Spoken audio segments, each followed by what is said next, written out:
حکمت اور دانائی کی بات احمقوں سے نہ کرو کہ وہ تمہاری بات کو نہ سمجھیں۔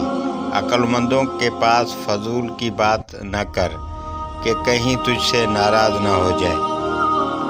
اگر تو یہ چاہتا ہے کہ دنیا کی دولت تمہارے لیے جمع ہو جائے تو تجھے لوگوں سے اپنی امیدیں ختم کر دینی چاہیے۔ جو شخص اپنی اوقات سے زیادہ دوسروں کا خیال رکھتا ہے اور انصاف کا معاملہ کرتا ہے، اللہ ان کی عزت میں اضافہ کر دیتا ہے۔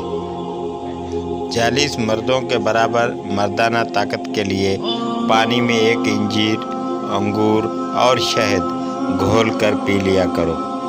بدخلقی، بے صبری اور اکتاہٹ سے بچ کے ان خصلتوں کے ساتھ کوئی چلنے کو آمادہ نہ ہوگا اور لوگ تجھ سے پہلو تہی کریں گے۔ تو دوستو، اگر آپ کو یہ ویڈیو اچھی لگی ہو تو پلیز میرے چینل نالج ہسٹری کو سبسکرائب کریں اور بیل آئیکن کا بٹن پریس کریں تاکہ ہر نئے آنے والی ویڈیو آپ تک بآسانی پہنچ سکے۔